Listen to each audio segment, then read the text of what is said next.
C Joseph Vijay எனும் நான்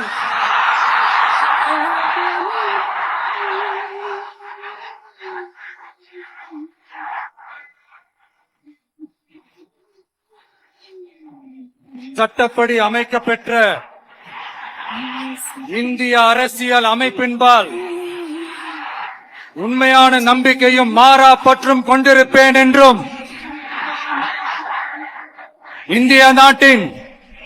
ஒப்பில்லாத